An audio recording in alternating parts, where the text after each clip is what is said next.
Bienvenue dans Manager l'Odyssée, votre rendez-vous hebdomadaire sur Be Smart for Change, 28 minutes en immersion dans le quotidien d'un manager. Devenir un bon manager ne s'improvise pas. Aujourd'hui, j'accueille Franck Lasserie, fondateur de FWL Consulting, spécialisé dans le management des secteurs artistiques et culturels, ex-directeur général d'Art Basel et ex-directeur des opérations de Christie's et Philips. Franck a dirigé dans des contextes culturels et économiques très variés, ce qui a forgé chez lui une approche unique du management. Il nous raconte.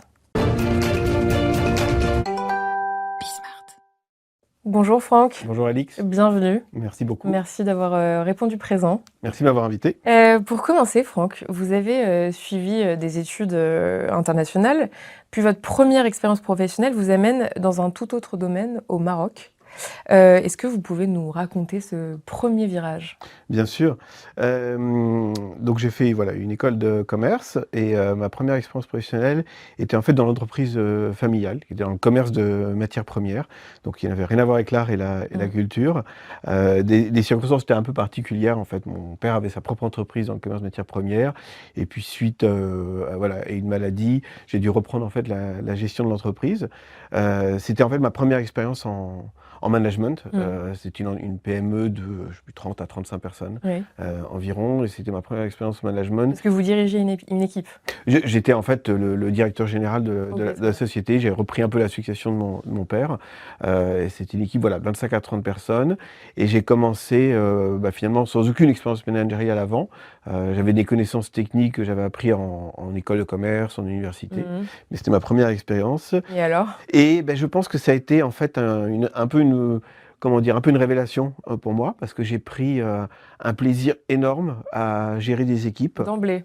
Je pense que d'emblée, ça a été le cas, avec tous les côtés positifs et tous les challenges que ça a. Et je me suis pris vraiment une passion pour ça. Je pense que c'est venu du fait, et je pense que ça vient du fait que, de toutes les manières, j'aime les rapports humains et j'aime la complexité des rapports humains, que ce soit dans un cadre professionnel ou personnel. Et j'aime bien en fait comprendre les gens. Qu'est-ce qui les motive, qu'est-ce qui les rend heureux, pas heureux, qu'est-ce qui les fait aller de l'avant. Et je pense que c'est ce qui m'a fait que je me suis tout de suite intéressé aux équipes et j'ai créé un lien avec eux, ce qui permet ensuite de les manager et de les faire grandir. Donc ça va revenir plus en détail. Bien sûr. Et ensuite, vous plongez donc dans le monde de l'art, à Londres, puis Dubaï, Hong Kong, New York, Paris. Voilà. Ces déplacements constants, est-ce qu'ils ont transformé votre manière de voir le management, justement ? Ils m'ont certainement donné, et ils continuent à me donner, une ouverture d'esprit. Et partir du principe que dans le management, on n'a jamais toutes les solutions, toutes les réponses. On doit constamment se remettre en cause, on doit écouter ses interlocuteurs. Ils ont été très variés selon les pays, les cultures, les niveaux sociaux, selon plein de paramètres. Ce que je pense que ce qu'ils ont contribué, c'est vraiment à créer mon ouverture d'esprit, à me remettre constamment en cause. Et je dirais en dernier, ils ont contribué, je pense, et je le dis avec humilité, à me donner une humilité, à me dire j'ai pu faire des erreurs parfois, arriver avec une idée un peu préconçue, et ça m'a forcé, je pense, à apprendre aussi de mes erreurs dans toutes ces expériences. Et est-ce qu'il y a un fil rouge malgré tout dans votre évolution professionnelle, malgré les différents pays, les différents secteurs ? Je pense qu'il y en a plusieurs, mais je pense qu'il y en a un qui a toujours été constant de ma façon de gérer les équipes. Ça a été la transparence et la sincérité de mes rapports avec les équipes. Alors, ils se déclinent un peu différemment selon les cultures et sur la forme, la communication, la gestuelle n'est pas la même. Mais j'ai toujours eu une obsession à garder une transparence dans mes rapports humains avec mes équipes. C'est-à-dire toujours être très clair sur ce que j'attends d'eux, toujours être très clair sur le feedback que je leur donne, ne pas avoir un agenda caché ou des côtés politiques derrière. Et ça a toujours été mon fil conducteur. Et alors, je ne sais pas, mais je dirais à 90%, ça a été en tout cas reconnu de mes équipes Oui. et ça permet, je dirais, de créer la relation de confiance et aussi gagner du temps, en fait, je dirais. Donc ça a été un peu mon fil rouge, ça a été vraiment la transparence.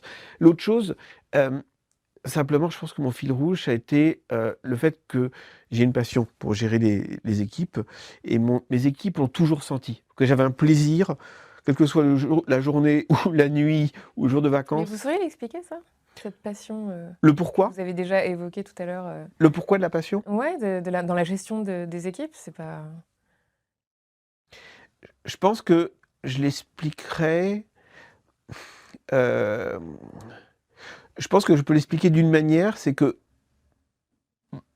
enfin, je dirais, soi-même, on cherche toujours à se comprendre soi-même, à faire un peu son introspection des choses. Et moi, je me remets constamment en cause dans ma façon de travailler. Je cherche à comprendre ce qui me plaît, ce qui me plaît pas.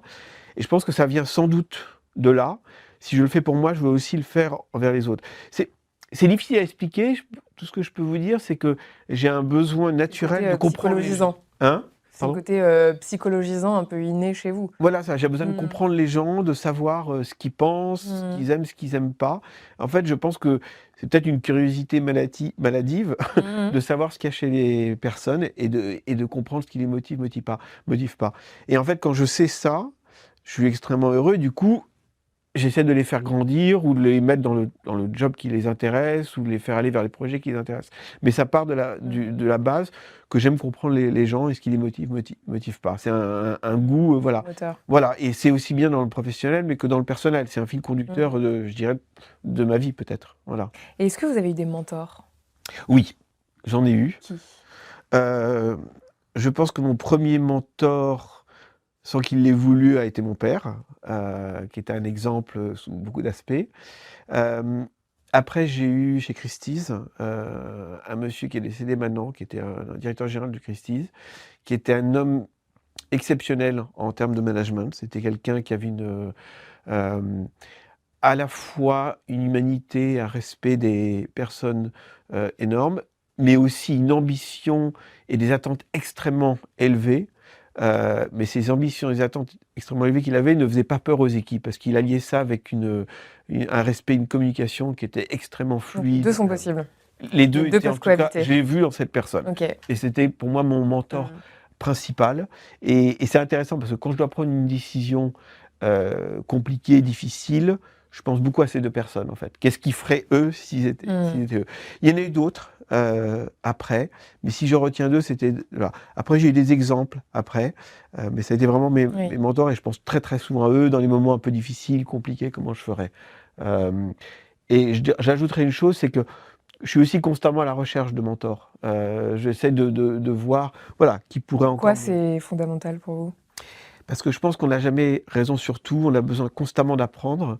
Et quand je vois des personnes, hommes ou femmes, qui ont une expérience extraordinaire ou des personnes extraordinaires, bah, je cherche un peu à faire éponge, à apprendre d'eux et un peu à les utiliser un peu comme mentor. Et je pense que jusqu'au dernier jour de sa vie, on apprend constamment et qu'on a besoin aussi d'avoir des personnes qui vous élèvent, qui vous apprennent encore plus et qui finalement vous épanouissent encore plus dans votre vie, en fait. On l'a évoqué, vous avez dirigé dans des secteurs très différents, mais le domaine de l'art, bien sûr, a une dimension toute particulière. Le management dans l'art diffère-t-il des autres industries? Alors, je pense que oui, j'ai un peu d'expérience dans d'autres industries.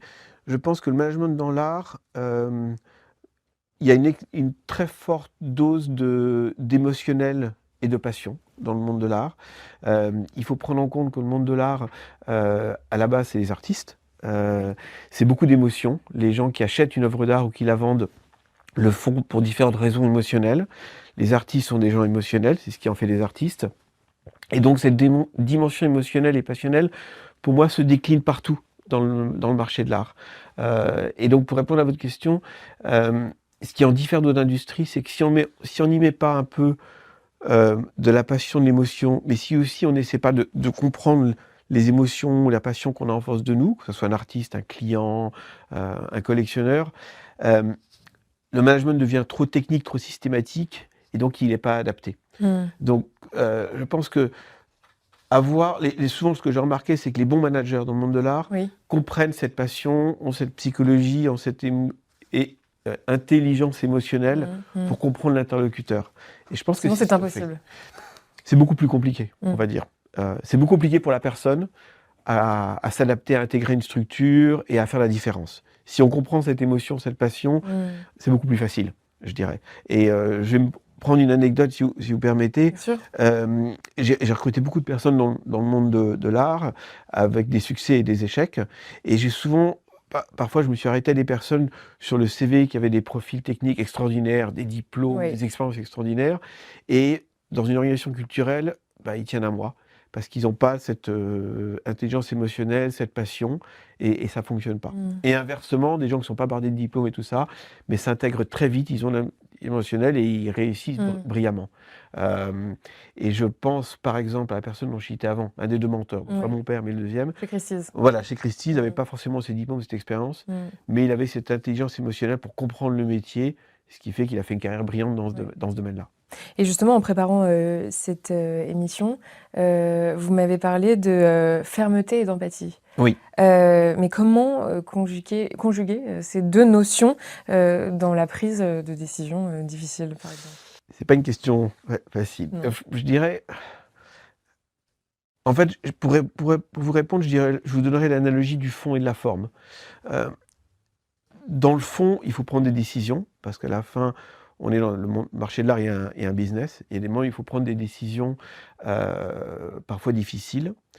Je dirais que sur la forme, il faut les prendre avec empathie. C'est-à-dire que quand on prend une décision difficile, il faut pouvoir l'expliquer avec transparence. Et la transparence, pour moi, est un mot important.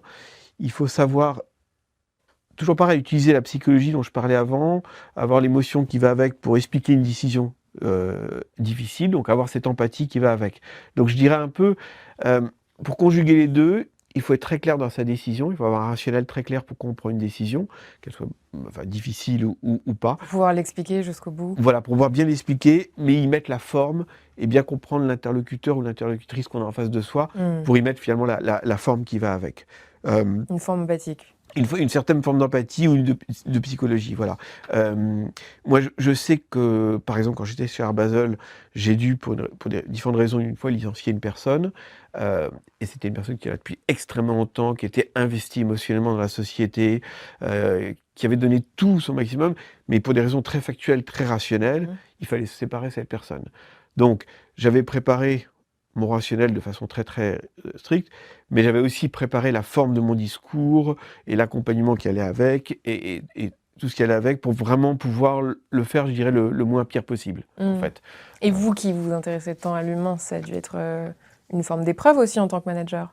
Il y a une forme de solitude éprouvée, j'imagine, dans un moment comme ça. Il y a, mais en fait, au moment où on commence l'entretien, on met l'émotionnel de côté. Mais après, ça vous poursuit pas? Après l'entretien Non, parce que... Vous savez que c'est une décision qui sera déterminante dans la vie de cette personne. C'est absolument, mais il faut mettre ça de côté, en fait. C'est là où, à partir du moment où le rationnel est très clair, il faut être droit dans ses baskets, si je dirais, et être ferme sur sa décision, et pas vouloir se remettre, et pas se remettre en cause, en fait. Ça pose évidemment un problème de conscience humain, on dit plein de choses, mais pendant l'entretien, comme on sait que c'est la décision à prendre, on s'y tient vraiment. Je dirais qu'on compense le fait qu'on a pris une décision très difficile, on compense en mettant de l'empathie, en accompagnant cette personne après. Mais à la fin, comment dire, et c'est un de mes mentors qui me dit ça, il m'a dit à la fin, tu es un manager d'une organisation culturelle, tu dois prendre des décisions, et si tu sais que c'est la bonne décision, tu dois t'y tenir droit, mais tu dois mettre la forme qui va avec le plus possible, quoi. Et à contrario, est-ce que vous avez déjà regretté une décision prise sous le coup de l'émotion? Oui. Et curieusement, je ne me rappelle pas tellement, mais je sais que ça a été le cas. Au début de ma carrière, ça a été le cas. On est forcément un peu plus jeune. Dans l'entreprise familiale? Non, c'était chez Christie's. Okay. Au tout début de ma carrière, dans le monde de l'art chez Christie's, où je me rappelle avoir pris une décision, je dirais sur le coup le côté humain est venu beaucoup plus en avant pour moi. Le côté, oui, émotionnel. Et dans ma tête, je me suis dit... Est-ce qu'on peut en parler de cette situation? C'était quoi, pour être concret? Oui, absolument.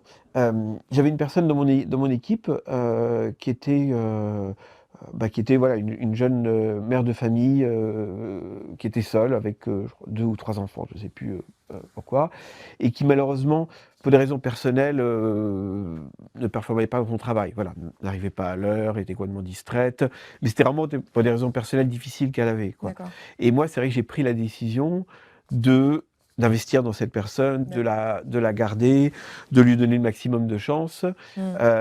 Ça s'est avéré que c'était une erreur parce qu'en fait, la personne en a profité de la situation et n'a pas du tout fait l'effort de s'améliorer, et ça a créé des problèmes avec des clients, des problèmes purement commerciaux et de service client qui étaient vraiment compliqués.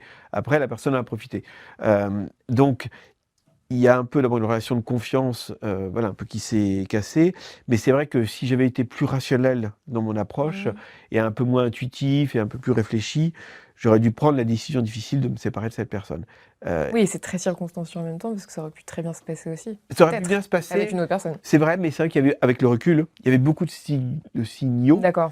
qui m'indiquaient que ça Donc en aurait, fait, c'est ça aurait un pas marché. événement qui a été déterminant, j'imagine, pour la suite dans votre façon de manager. Ça m'a appris beaucoup, voilà. Et j'avais utilisé le conseil d'une personne qui était une directrice des ressources humaines qui m'avait dit « Franck, c'est votre décision. À la fin, vous êtes manager, vous décidez. Mais je pense que c'est une mauvaise décision parce que tout m'indique que ça ne va pas marcher. Mais vous restez dans votre décision. » Elle m'a rendu service, en fait, en me laissant dans ma décision, parce que j'ai appris de cette erreur et ça n'a pas marché. On a dû se séparer de toutes les manières après, quoi.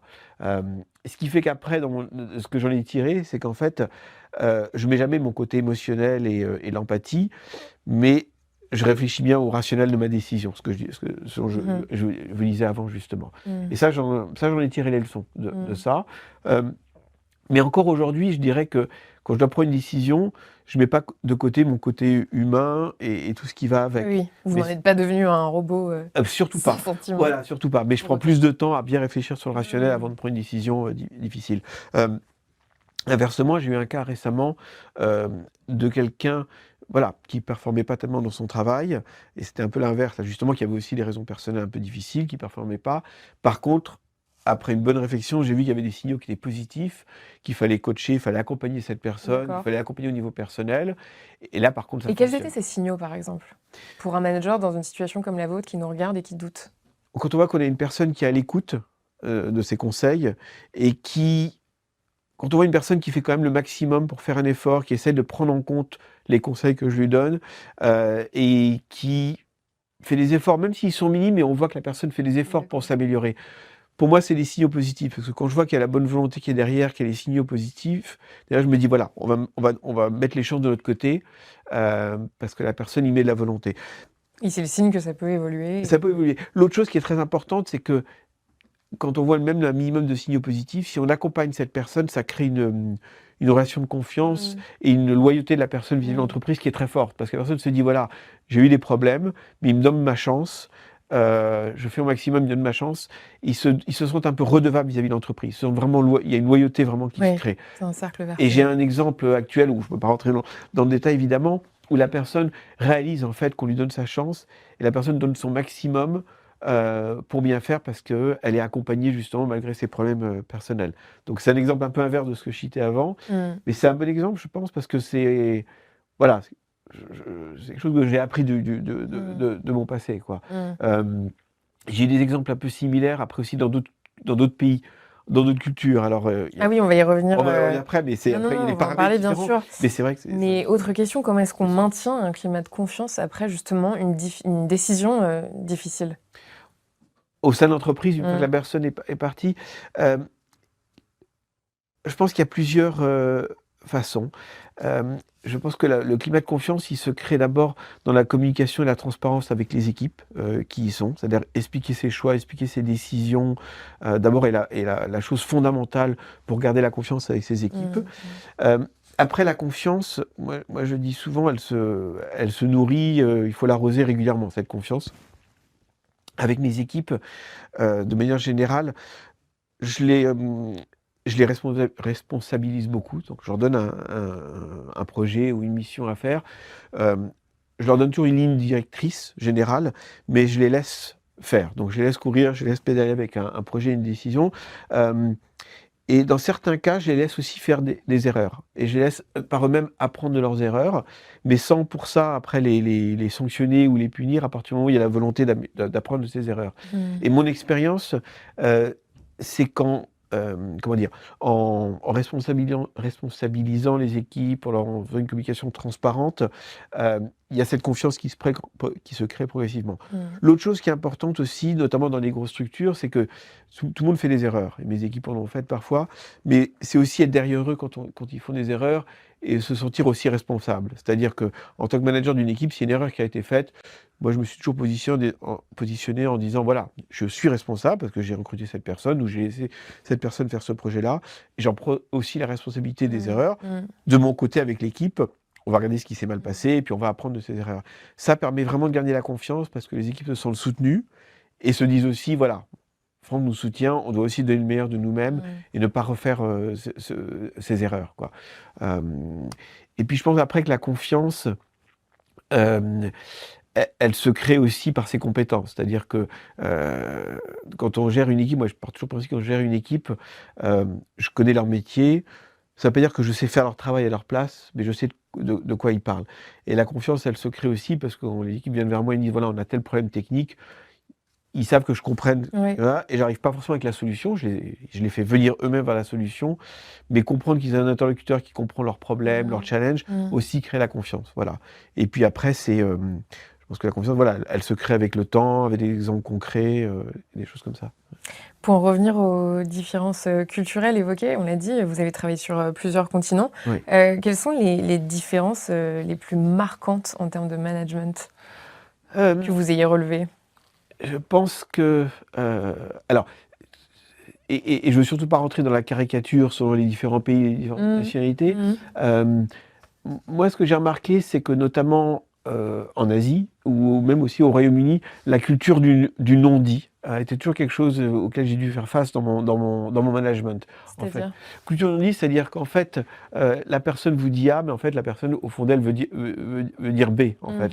C'est-à-dire qu'il n'y a pas un message clair qui vous est dit « j'aime pas » ou « j'aime pas ». Et pour moi, mon challenge a beaucoup été de comprendre, en fait, derrière un message, à la forme, qu'est-ce qui est vraiment dit derrière. Ça vous a d'abord induit en erreur, vous avez pu faire... Au début, je pense par rapport à mon expérience en Asie, ça m'a pas induit en erreur, mais j'ai pris plus de temps à prendre des décisions, à comprendre ce que la personne voulait dire. Alors je me suis aidé de gens qui étaient sur le pays, j'ai suivi quelques formations un peu pour comprendre la culture, mais au début j'ai pris plus de temps, voilà, à avancer sur certains projets parce que je comprenais pas exactement le message qui était derrière, et je savais que ce qu'on me disait comme ça en face n'était pas le vrai message, quoi. Ça veut dire que je me suis beaucoup appuyé finalement de gens localement de confiance qui m'ont conseillé un peu sur comment interpréter les codes, les messages. J'ai pris du temps, et ça prend du temps, notamment en Asie, de créer une relation de confiance avec ces personnes.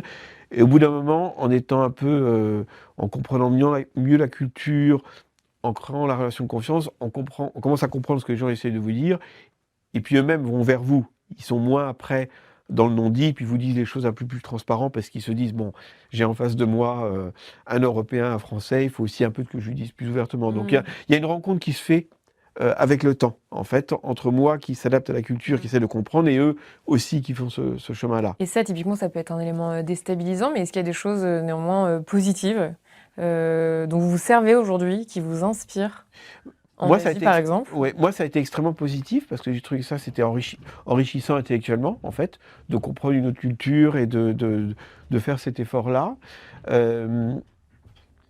Je l'ai vu notamment au Royaume-Uni aussi, un peu aussi, cette culture du non-dit où il faut comprendre un peu les messages derrière. Donc, beaucoup d'enthousiasme voilà, c'est ça. apparent. Et ce qui était intéressant, c'est que j'ai travaillé d'abord en Asie, puis ensuite au Royaume-Uni. Donc en fait, quand j'ai travaillé au Royaume-Uni, j'étais déjà un peu préparé à cette culture du non-dit, ce qui m'a permis d'aller un peu plus vite. J'ai tendance un peu à dire, bon, je sais très bien ce que vous voulez dire derrière, on va raccourcir la discussion, venons au fait, quoi. Donc ça m'arrive parfois un peu d'être un peu impatient et de dire, voilà, on sait ce que vous voulez me dire, je connais la culture, dites-moi franchement, quoi. Et quand on revient en France, il y a un autre choc d'adaptation? Il y a un autre choc d'adaptation, exactement. Et c'est quoi la spécificité française? Parfois, j'essaie encore de la définir, pour rien vous cacher. Je pense qu'il y a Alors je peux me tromper justement là-dessus parce que mon expérience en France est beaucoup plus récente en fait, mais je pense qu'il y a un côté beaucoup plus direct, c'est certain, où on dit les choses beaucoup plus frontalement. Et C'est une bonne chose alors selon vous? ben, je pense que c'est ni bon en fait. Est-ce que ça fait pas gagner du temps quelque part? Ça fait gagner du temps, mais la seule chose pour moi, c'est qu'au début, ça a été un choc en fait, parce que j'étais encore un peu dans la culture un peu asiatique, au Royaume-Uni, ou des choses comme ça, donc j'étais moins habitué à ça. Donc ça a été un peu un choc au début. Euh, Après, il faut s'y réadapter, en fait. C'est vrai qu'on gagne du temps, mais on peut aussi on peut facilement abîmer des relations professionnelles. Parce qu'il y a des choses dures qui peuvent se dire, et ça peut blesser des gens. Je ne parle pas dans mon cas, mais j'ai observé des situations en France où Ouais, la moins relation... d'égard à des sensibilités de chacun. Voilà, et ça peut heurter les personnes, et du Mhm. coup, il y a une relation professionnelle qui peut vraiment être cassée. Donc, moi, je suis souvent intervenu là, du coup, en France, en disant attention, on dose un peu le message, on est un peu moins direct, Mhm. parce que votre discours peut blesser la personne et peut vraiment casser la relation professionnelle. Donc, il faut un peu mettre de l'huile dans le vin. Donc, c'est un peu ce que j'ai noté quand je suis revenu en France, par mon expérience en Asie, au Royaume-Uni et dans d'autres pays. J'ai parfois essayé, essayer de ménager un peu voilà, les contacts Mhm. très directs et très passionnels qui peuvent se passer. Mais c'est pour ça que je disais avant, c'est en fait un apprentissage constant. Là, je suis en France et donc je réapprends un peu la culture française. Euh, C'est ces déplacements qui vous obligent? oui, par plaisir, quoi. Les différents déplacements que je fais m'obligent à m'adapter à chaque fois quand je vais dans un nouveau pays en fonction du Oui. contexte. Euh, À ne pas vous reposer sur des acquis managériaux. Exactement. Là, par exemple, je travaille beaucoup avec le Moyen-Orient Mhm. en ce moment, qui a encore une autre culture. Et alors là-bas, c'est quoi l'autre spécificité? Alors moi, j'aime beaucoup parce que c'est beaucoup basé sur le relationnel, sur la chaleur des rapports humains, sur aussi la relation de confiance. Et c'est difficile à définir. Je ne sais pas si je pourrais le définir comme ça. Et de nouveau, je ne veux surtout pas tomber dans le caricatural. Mhm. Mais en tout cas, ce que j'aime beaucoup avec cette culture, c'est qu'il y a un côté voilà, très basé sur les rapports humains, sur la chaleur des rapports humains. Il y a aussi une relation de confiance qui doit se créer. Il y a aussi un professionnalisme à montrer. Mais il y a une certaine... un certain, comment dire, oui, une certaine chaleur, un certain Mhm. plaisir dans les rapports humains que je trouve très intéressant aussi. Ça vient peut-être aussi de ma culture, de mon expérience au Maroc, peut-être Mhm. qui Mhm. vient de là. Euh, En tout cas, il n'y a pas une culture voilà, que je préfère à une autre, Oui. mais je sais que quand je prends l'avion, j'atterris dans un autre pays, je change un peu ma casquette ou ma communication, ma Oui. façon de faire, parce que ça va être différent selon les pays. Voilà. Faut qu'on se rapproche déjà de la fin de cette émission. D'accord. Une petite question sur la place du plaisir dans un management efficace. Oui, Est-ce qu'elle a sa place? je pense qu'elle est fondamentale. Euh, on ne peut pas bien manager des équipes si on n'a pas du plaisir à le faire. Euh, les équipes le ressentent immédiatement. Si on a du plaisir à manager ces équipes, ils le sentent immédiatement. Mhm. Ils sont tout de suite beaucoup plus sincères et transparents avec vous. Ils se donnent beaucoup plus aussi. Et ça crée des relations beaucoup plus fluides et transparentes, c'est certain. Inversement, les équipes le sentent quand quelqu'un n'est pas un manager qui a du plaisir à manager les équipes. Il y a une crispation qui se fait, il y a un manque de dialogue qui se fait tout de suite. Euh, je pense que c'est fondamental. Euh, il y a un exemple souvent, enfin, j'ai une fille de 17 ans, elle me dit souvent, mais papa, qu'est-ce que tu me conseilles dans mon prochain travail? Et je lui dis, je te conseille qu'une chose, c'est que tu fasses ce que tu as envie de faire, que tu aies du plaisir à travailler, sinon tu ne le feras pas bien. Euh, Moi, j'ai du plaisir à manager les équipes, et je pense ne pas le faire trop mal, j'ai aussi fait des erreurs, mais je pourrais pas le faire bien, à mon avis, s'il n'y a pas ce plaisir. Donc je pense que c'est fondamental, ouais. Merci beaucoup, Franck. C'est Merci à le mot de vous. la fin. Merci d'avoir répondu présent. Quant à moi, je vous dis à la semaine prochaine pour un nouvel épisode de Manager l'Odyssée.